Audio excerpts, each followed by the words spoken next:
standing so that we can invite His Excellency the President to address us. Piga makofi kidogo. Asante sana. Your Excellency the President. Thank you. Thank you very much, PCS.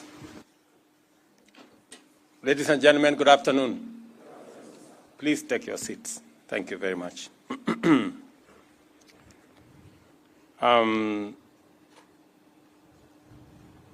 Excellencies, distinguished ladies and gentlemen, I am delighted to be with you as we launch the National Police Service Strategic Plan 2023-2027 and the State of Correctional Services Strategic Plan for the same period.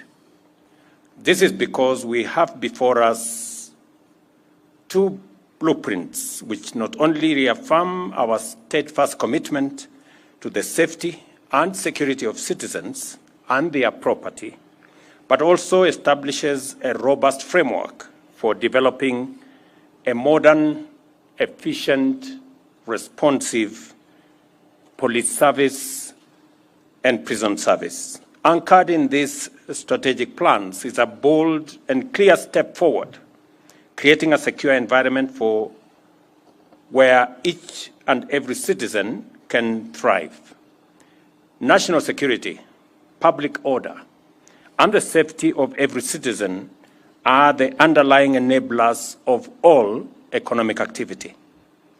I am also pleased to note that this plan is firmly rooted in Article 243 of the Constitution and the National Police Service Act of 2011, and is dedicated to fostering a people-centric, service-driven public order and national security system that aligns with our broader national development framework. With this strategic plan, the National Police Service is positioned to develop robust capacity to effectively address current and emerging security challenges, ensuring that Kenya remains a stable, prosperous, and safe nation, that our economy is conducive for sustainable growth. The 2023-2027 strategic plan outlines 8 key goals that are integrated to transforming the National Police Service and aligning it with a broader national security agenda.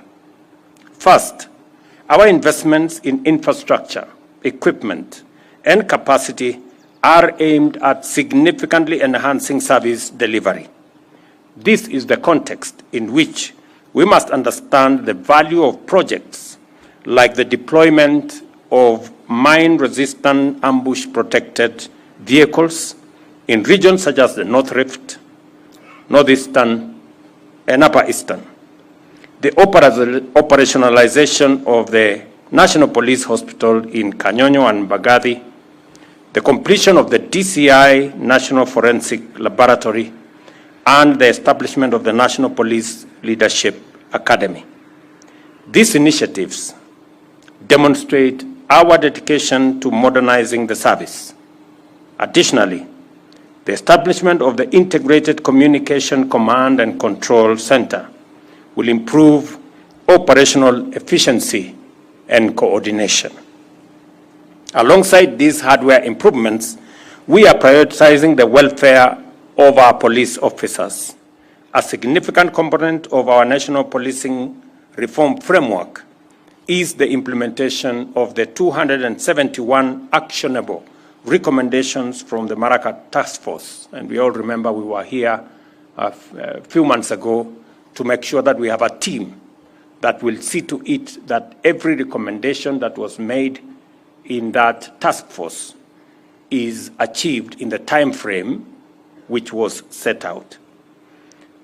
These timely and ambitious and wide-ranging reforms include enhancement of the terms of service, working conditions, human capital development, and institutional frameworks to ensure our officers are well-equipped, continuously trained, motivated, and supported to perform their duties with professionalism and dedication in a dynamic operational environment.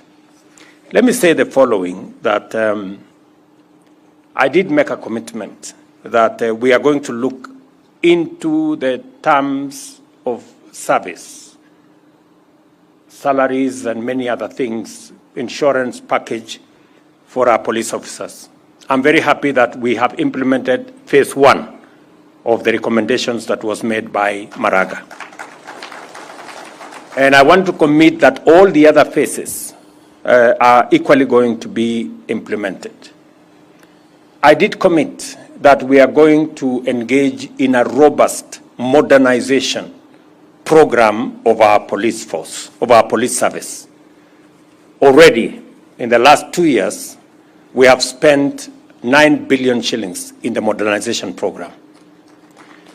I did commit that we are going to spend 20 billion. In actual fact, we are going to spend 28 billion in the modernization program of our police service. I am very happy that some of the equipment has already been supplied, some are on the way, and we are beginning to feel the impact of police modernization in the security improvements around the country. I want to commend the leadership of the police and all the policemen and women for what they are doing in matters protecting citizens, their property, and their lives. I must commend them. Congratulations.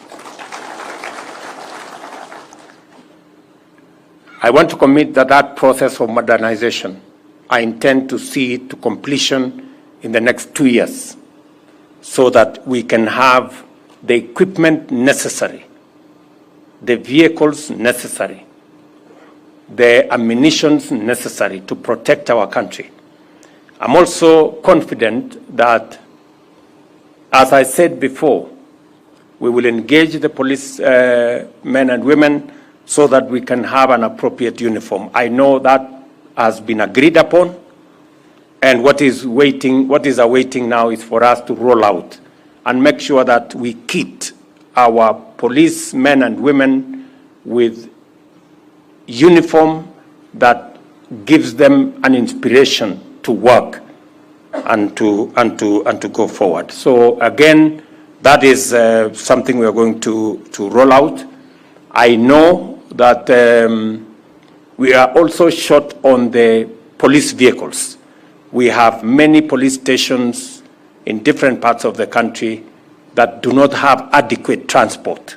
Again, we have already committed ourselves to engage and procure the first 1,000 vehicles.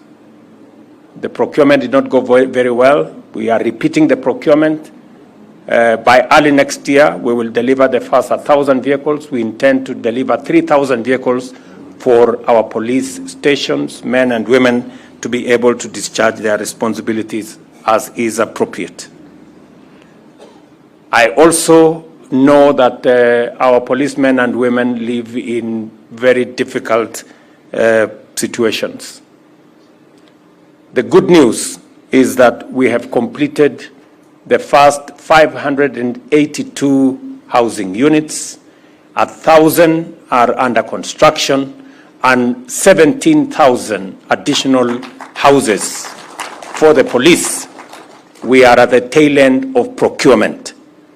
It is our intention to make sure that as many as possible of our policemen and women who discharge a very sensitive responsibility of protecting all of us, they work in conditions that help them to discharge that responsibility better. We are going to be working together to ensure that as part of our institutional housing, not just the police, but also our military and the prisons, including the NYS, will benefit from this whole housing agenda that we are rolling out. I am very happy that we've begun to see the first houses completed. I've said 582 are already completed. Another 1,000 are different stages of construction, and we are completing the procurement of contractors for an additional 17,000 units, so that our policemen and women living in different parts of the country and working hard to protect and secure our nation live in conditions that are that help them to discharge that responsibility. Also, the aspect of technology. We have agreed that we need a modern police service, and the aspect of technology, making sure that we digitize, including the famous OB. It must be digitized so that entries into the OB cannot be compromised by anybody. And we can have a clear follow-up on how this is going to go forward. So we will work together. I am confident with the leadership that we have at Vigilance House. I am very confident with the leadership we have at the Office of the President to make sure that we work together in this endeavor. And I commend the National Service for placing technology at the core of the strategic plan that we are launching today.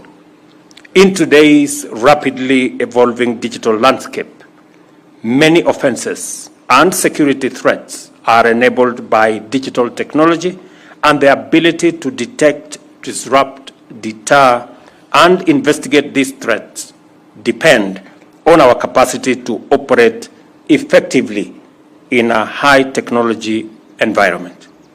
By integrating ICT into surveillance, investigations, and crime deterrence, and utilizing technologies such as drones for border security, enhancing the Directorate of Criminal Investigations cybersecurity capabilities, and bolstering the IC3 under the Inspector General's office, we are taking decisions and actions to ensure that the NPS stay ahead of emerging threats.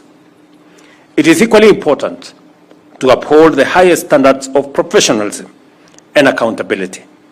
I am therefore pleased that this strategic plan identifies the strengthening of oversight mechanisms, such as the Internal Police Affairs Unit, and collaboration with agencies like the Independent Policing Oversight Authority, the Ethics and Anti-Corruption Commission, the Office of the Director of Public Prosecutions, and the Commission for Administrative Justice as viable mechanisms for combating corruption, upholding human rights, and maintaining public trust.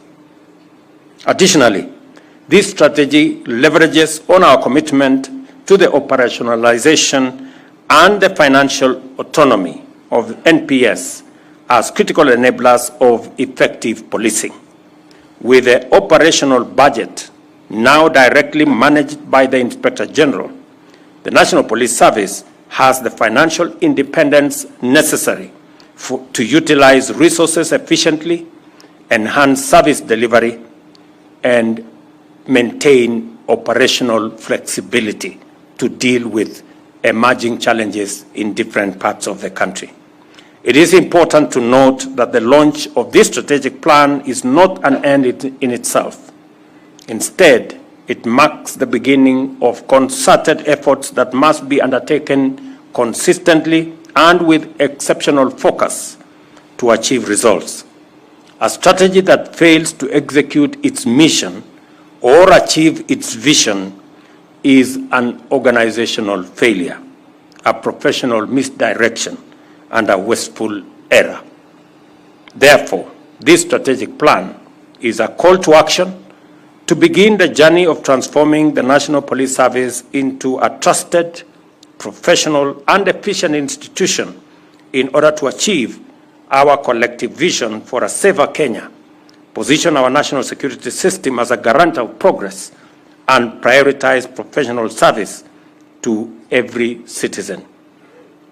The reforms proposed in the Maraga Task Force report and which have been adopted by the security services concerned also extend to the Kenya National Prison Service. Consequently, the construction of 28,000 units in the prison service will be agreed upon, and I have given very firm instructions this morning that we need to agree on the mechanism for unlocking that potential.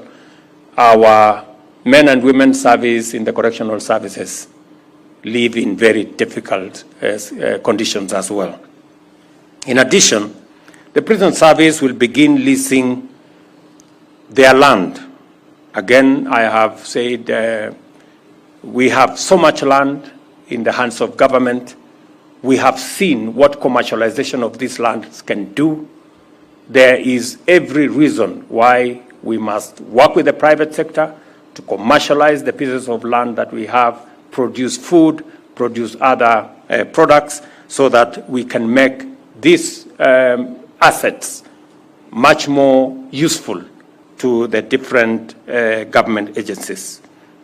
To further improve transport and service provision, the State Department of Correctional Service will also be included in the vehicle leasing program so that we can better improve their fleet of transport, both for officers and for prisoners.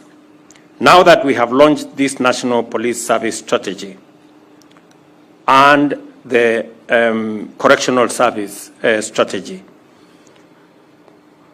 what we all want to see going forward. You know, because as I've said, launching this strategic plan is just the beginning, but it can be monumental failure if we don't move the next steps. And as you reflect on this question, remember that our national policing and security framework is constitutionally mandated to ensure safety and prosperity without undermining rights and freedoms. We aspire to remain a secure democracy, which means you must perform your duties in a manner that promotes maximum safety and freedom. Kenyans should experience a shift in policing from practices characterized by extrajudicial illegality, impunity, and excesses to an approach defined by adherence to due process and the rule of law, fostering excellent relations with communities and inspiring trust among citizens. I understand very well the balance that we have to make. And we must operate within the parameters set out in the Constitution. We must protect the lives, property, liberties of citizens and our democracy. That is an imperative. And it is a constitutional requirement of our security agencies. On the other hand, we must also, as citizens, respect, support, and work with our security agencies as they discharge that responsibility.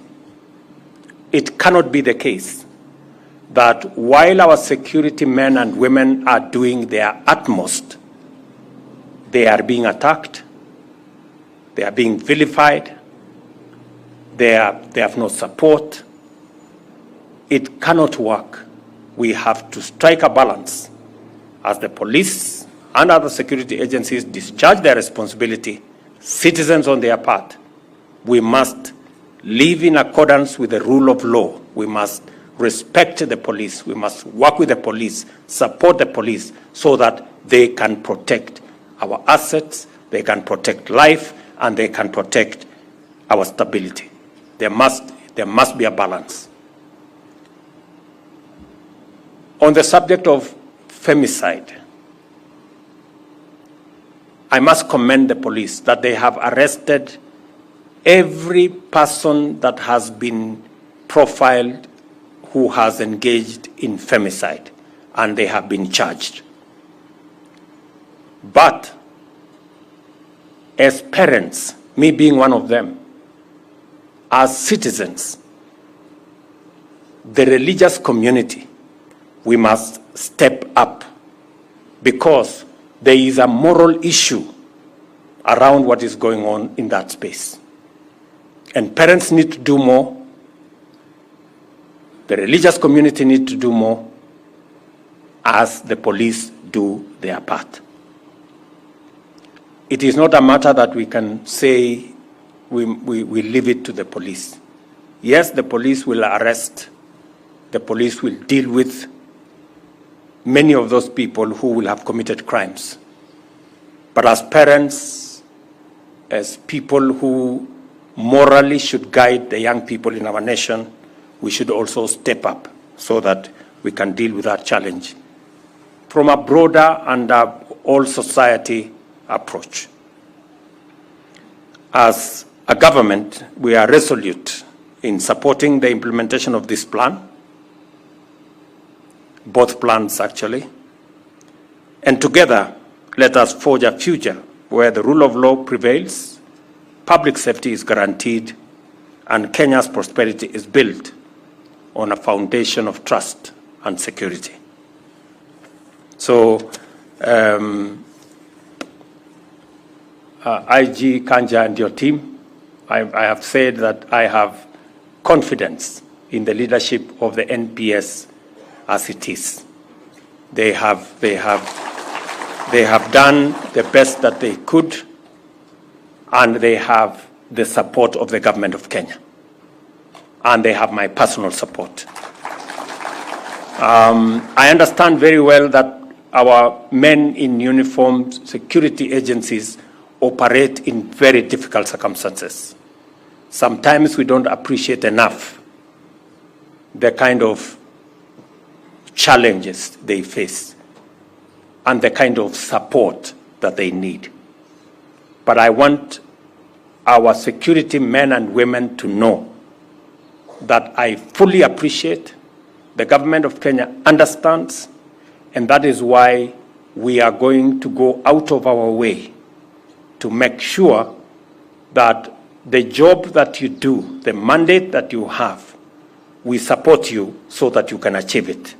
Because if you succeed, then our security is guaranteed, the security of our properties is guaranteed, the stability of our nation is guaranteed, and the progress of Kenya is assured. So you have no choice but to succeed, and we will help you to do so.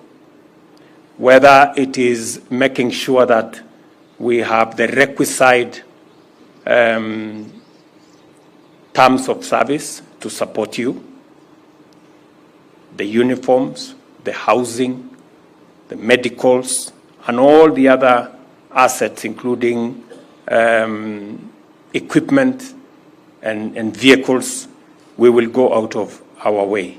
I know that we haven't invested in the police in a long while, and that's why I made the decision that in the next 2 years, we're going to invest 28 billion to enhance the equipment, the operational environment of the police, as we give you the tools to be able to discharge your responsibility and mandate in the Constitution to the people of Kenya. We will also continue to maintain and ensure the independence of the police so that you can make the right decisions without undue influence from whatever quarter. I also want to give you my assurance that we will defend the actions of the police that are within the law and any action that helps us to maintain peace and security in our country. We will also implore citizens to work with our security agencies, to respect our security agencies, to abide by the rule of law, and to make sure that we live within the parameters of what is provided by by the Constitution. That way, we can all move together and secure our country. We have absolutely no reason, and there is no other way. This country must be secured. All other things, all other engagements, any other progress cannot happen unless we have peace, we have security, we have stability. It is the bedrock upon which we can build any meaningful progress going into the future. And you, as men in uniform and women in uniform, you are the people charged with that responsibility to make sure that we have peace, that we are secure, and that our country is stable. I know it is an onerous responsibility, but I promise you we will support you because you must achieve it. We cannot make progress in any other field unless our stability is guaranteed, unless our security is guaranteed. It is as serious as that, and therefore we are going to invest in the security of Kenya by investing in the police service and all the other security agencies that support our security, our stability, and ensures our progress. The two strategic plans of NPS and our prison service are now officially launched. Asante sana.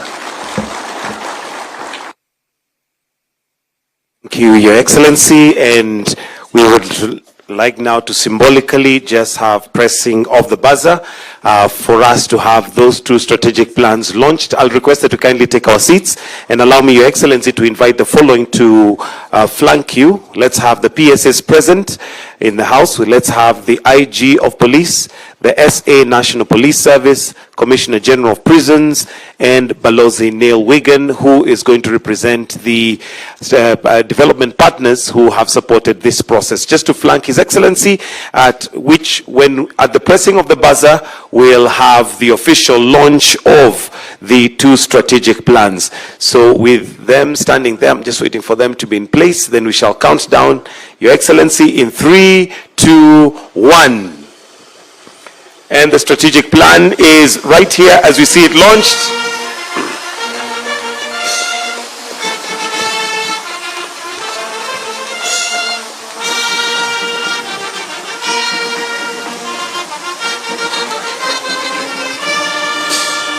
And would I like also, Your Excellency, just to hand over symbolically some of the copies. And for the first, we'll do the National Police Service to be presented to the CS.